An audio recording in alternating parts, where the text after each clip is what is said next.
कोकणातल्या नवले पुलावर अतिशय भीषण असा अपघात झालाय. आत्ताची सगळ्यात मोठी बातमी समोर येतेय. या नवले पुलावर खरं तर या आधी सुद्धा अशा पद्धतीचे अपघात अनेकदा झालेले आहेत आणि आज पुन्हा एकदा नवले पुलावर समोरच असलेल्या अगदी रस्त्यावरती हा अपघात झालाय. म्हणजे नवले पुलाच्या एक्झॅक्ट बाजूलाच हा अपघात झालेला पाहायला मिळतोय. विशेष म्हणजे या अपघातामध्ये जवळपास 20 ते 25 गाड्यांचा हा संपूर्ण अपघात आहे. अतिशय विचित्र पद्धतीने हा अपघात झाला आणि दुर्दैवाची गोष्ट म्हणजे या सगळ्यामध्ये आतापर्यंत तब्बल 7 जणांचा दुर्दैवी मृत्यू झालाय. तर जवळपास 15 पेक्षा जास्त नागरिक या सगळ्यामध्ये जखमी असल्याची माहिती जी आहे ती तिथल्या स्थानिक नागरिकांकडून सध्या समोर येताना पाहायला मिळते. मुळात घडलेलं असं होतं की यामध्ये एक कंटेनर आहे. जो कंटेनर वरून कात्रजच्या बाजूने खाली येत होता आणि त्याबरोबरच जेव्हा तो खाली येत होता, मुळात त्या परिसरामध्ये प्रचंड मोठा स्लोप आहे, उतार आहे. या उतारावरून गाडी आधीच खूप जास्त फास्ट होती. जेव्हा ड्रायव्हरने गाडी कंट्रोल करण्याचा प्रयत्न केला, ही गाडी त्याला कंट्रोल झाली नाही. कारण प्रचंड स्लोप आणि गाडीचा वेग इतका जास्त होता, की ती गाडी त्याला कंट्रोल करता आली नाही, नियंत्रणात आणता आली नाही. त्यामुळेच मग ही गाडी जी आहे ती रस्त्यात लागलेल्या अनेक गाड्यांना धडका देत पुढे आलेली होती. त्यानंतर जेव्हा ही गाडी एका पॉइंटला येऊन थांबली, म्हणजे जिथे हे घटनास्थळ आहे, जिथे हा अपघात मेन झालेला आहे, त्या ठिकाणी जेव्हा कंटेनर येऊन थांबला, ट्रक येऊन थांबला, त्याच्या मागे आणखी एक ट्रक आला, जो ट्रक या ट्रकला धडकला आणि खरं तर मुळात आपण बघितलं तर या दोन्ही ट्रकच्या मध्ये म्हणजे 2 ट्रक एकमेकांना धडकले, त्यांच्यामध्ये अपघात झाला. त्यामधल्याच एका ट्रकने पेट घेतला. हाच पेट जो आहे तो दुसऱ्याही ट्रकला लागला. मात्र या सगळ्यामध्ये दोन्ही ट्रकच्या मध्ये एक कार अडकली गेली आणि या कारमध्ये असलेले नागरिक जे आहेत ते सुद्धा या सगळ्यामध्ये दुर्दैवी मृत्युमुखी पडलेले पाहायला मिळतात. खरं तर दोन्ही ट्रकची धडक झाल्याच्या नंतर मध्ये असणारी एक छोटीशी कार होती.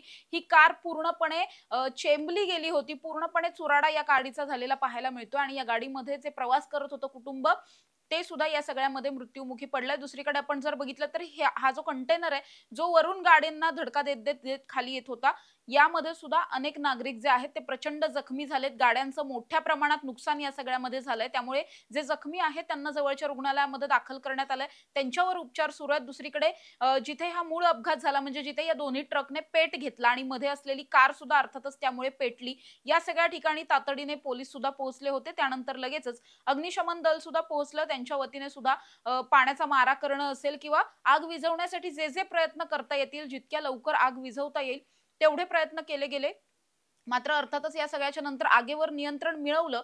पण यामध्ये जे नागरिक अडकलेले होते, जे प्रवासी होते, त्यांना वाचवण्यात मात्र यश आलेलं नाहीये. कारण इतकी भीषण स्वरूपाची ही संपूर्ण आग होती. आजूबाजूच्या संपूर्ण परिसरामध्ये आगीचे लोट होते, धुरांचे लोट उसळलेले पाहायला मिळत होते. त्यामुळे अर्थातच बघ्यांची गर्दी सुद्धा झालेली होती. अनेक जण पुढे येऊन मदतही करत होते.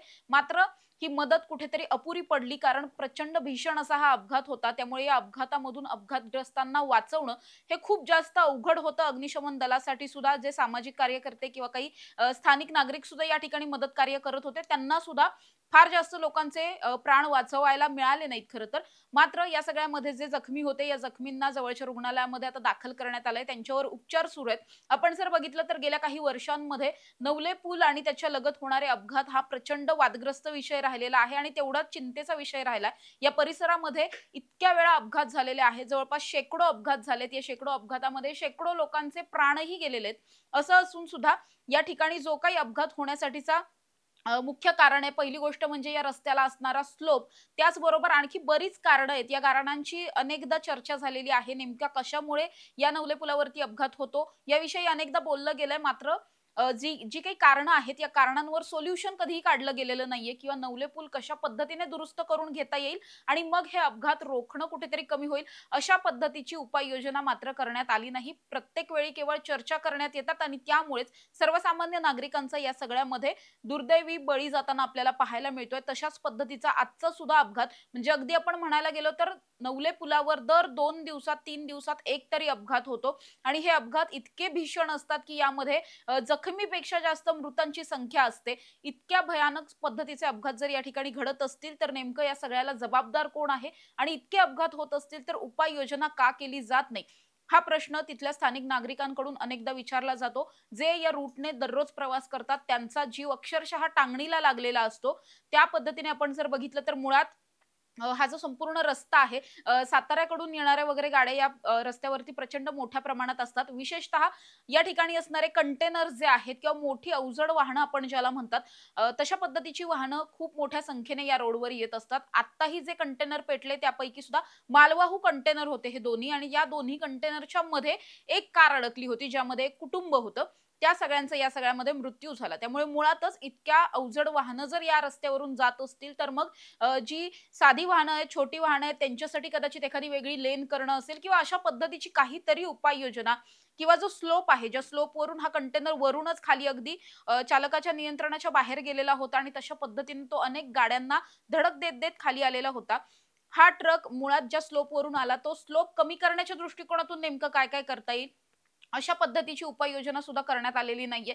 अपघात का होतायत याची कारणं अक्षरशः आता सर्वसामान्यांना पाठ झाली आहेत, स्थानिक नागरिकांना पाठ झाली आहेत, चालकांना सुद्धा माहिती आहेत. मात्र तरी सुद्धा यावरती उपाययोजना का होत नाही आणि या उपाययोजना करणार कोण? हा सगळ्यात महत्त्वाचा प्रश्न आहे. स्थानिक आमदार असतील, खासदार असतील, लोकप्रतिनिधी असतील, कुणीही असेल किंवा पुणे मनपा असेल, या सगळ्यांकडून सुद्धा या सगळ्यावरती कुठेही अगदी गांभीर्याने हे सगळं प्रकरण घेऊन उपाययोजना करताना ते दिसत नाहीत आणि त्यामुळे वारंवार नवले पूल जो आहे, तो अक्षरशः आपण म्हणू शकतो अपघातांचा हॉटस्पॉट झालेला आहे.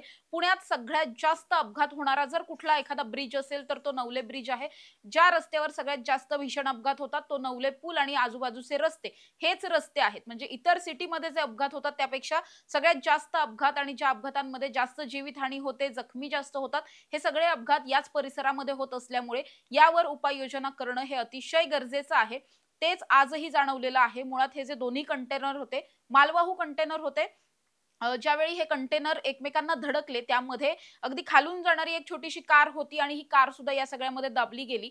त्यामध्ये असणारं कुटुंब तर या सगळ्यामध्ये मृत्युमुखी पडलंय. दुसरीकडे हा कंटेनर वरून येताना ज्या गाड्यांना धडकात होता त्या सुद्धा गाड्यांमधले अनेक प्रवासी जखमी झालेत, काहींचा मृत्यू झालाय. आत्तापर्यंत या सगळ्यामध्ये 7 जणांचा मृत्यू झालाय. मात्र हा मृतांचा आकडा जो आहे तो वाढताना पाहायला मिळतोय. पहिल्यांदा अगदी 3 जण, सगळ्यात पहिल्यांदा जेव्हा बातमी कळली त्यावेळी 3 जण जखमी होते, 3 जण मृत्यू पावलेले होते, तर 3 ते 4 जण जखमी होते. मात्र आता जसं-जसं या सगळ्यामधलं बचाव कार्य, मदत कार्य केलं जातंय, अग्निशमन दल असेल किंवा स्थानिक नागरिक असतील त्यांच्याकडून ज्या काही काम केलं जातंय त्यामधून रेस्क्यू केलं जातंय तिथल्या प्रवाशांना आणि त्यामधून जी माहिती समोर येते त्यानुसार पहिल्यांदा 3 नंतर 5 कळलेलं होतं आणि आता 7 नागरिकांचा मृत्यू झालाय. 15 पेक्षा जास्त जण या सगळ्यामध्ये अतिशय गंभीर जखमी आहेत. त्यामुळे मृतांचा आकडा सुद्धा वाढतोय.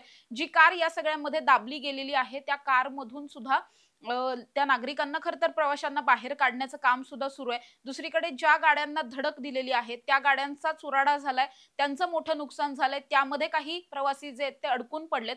त्यांचं सुद्धा बचाव कार्य आणि मदत कार्य केलं जातंय. मात्र या नवले पुलावर इतक्या मोठ्या प्रमाणातले अपघात नेमके का होतात?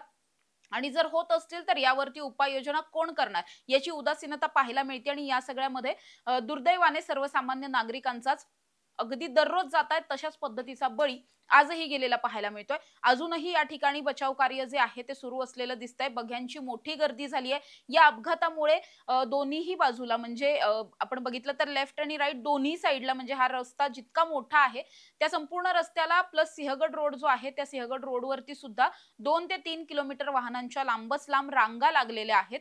इतका भीषण अपघात आहे. बचाव कार्य इतक्या मोठ्या प्रमाणात सुरू आहे. दुसरीकडे बघ्यांची गर्दी मोठ्या प्रमाणात जमली आहे. त्यामुळे वाहतूक कोंडी खूप मोठ्या प्रमाणात झाली आहे. ही वाहतूक कोंडी सोडवण्याचं सुद्धा आव्हान आहे. दुसरीकडे हे मदत कार्य जे आहे ते तातडीने पूर्ण करायचं आहे. इथे जे काही गाड्यांचं नुकसान झालंय या गाड्या लवकरात लवकर हलवायच्या आहेत. त्याचबरोबर जे जखमी आहेत त्यांना सुद्धा, आणखी काही जर यामध्ये जखमी आता रेस्क्यू ऑपरेशन मधून समोर आले तर त्यांना सुद्धा उपचारासाठी पाठवायचंय. असं सगळंच बचाव कार्य सध्या या घटनास्थळावर सुरू असलेलं पाहायला मिळतंय आणि या सगळ्यामध्ये जे कुणी नागरिक या सगळ्यामध्ये मृत्युमुखी पडलेले आहेत त्यांच्या कुटुंबियांची माहिती गोळा करणं असेल किंवा त्यांचं आयडेंटिफिकेशन हे सुद्धा आता पोलिसांनी सुरू केलेलं दिसून येतंय. मुळात हा अपघात ज्या कारणाने झाला, जो स्लोप आहे कात्रजकडून येताना आणि तिथून हा ट्रक जो आहे तो खरं तर धडकत खाली आलेला होता. त्यामुळे त्या स्लोपचं काय करायचं आणि त्याच्या जोपर्यंत तिथे दुरुस्ती होत नाही तोपर्यंत खाली जे काही अपघात होतात हे अपघात टाळता येणार नाहीयेत. अनेकदा इथे होणाऱ्या अपघातांचं मुख्य कारण हा स्लोपच असतो आणि तिथूनच येताना या अवजड वाहनं जी असतात ती अनेकदा चालकांना नियंत्रणात येत नाहीत आणि त्यामुळे अशा पद्धतीचे अपघात हे वारंवार होताना पाहायला मिळतात. दुसरीकडे आपण जर बघितलं लहान मोठ्या अगदी गाड्या जरी असतील म्हणजे टू व्हीलर जरी असेल तरी पण या रस्त्यावरती इतका जास्त वेग असतो किंवा अनेकदा ट्रॅफिक इतकं असतं. एखाद्या गाडीचं जरी नियंत्रण सुटलं तरी सुद्धा वर्दळ इतकी जास्त असल्यामुळे ही गाडी एकट्याचा अपघात कधी होत नाही. एका गाडीचा अपघात होत नाही. अपघात झाला तर तो 2, 3, 4, 5, 10 अशा जास्त गाड्यांचा अपघात होतो. आताही जर आपण बघितलं तर 20 ते 25 गाड्यांचं नुकसान झालं. इतका भीषण हा अपघात आहे. तर 3 गाड्या या पूर्णपणे जळून खाक झाल्यात म्हणजे ज्यामध्ये 2 कंटेनर आणि एक कार आहे. त्यामुळे इतका भीषण स्वरूपाचा हा अपघात आहे. या अपघातानंतर आता मदत कार्य सुरू असलेलं पाहायला मिळतंय. मृतांचा आकडा सुद्धा वाढतोय. मात्र बचाव कार्य हे अजूनही सुरू आहे. यामध्ये नेमक्या काय-काय अपडेट्स येतात यावरती आमचं लक्ष असणार आहे आणि या अपडेट सगळ्या आम्ही तुमच्यापर्यंत पोहोचवतही राहू. तोपर्यंत तुम्ही पाहत राहा टॉप न्यूज मराठी, आपला महाराष्ट्र, आपली बातमी.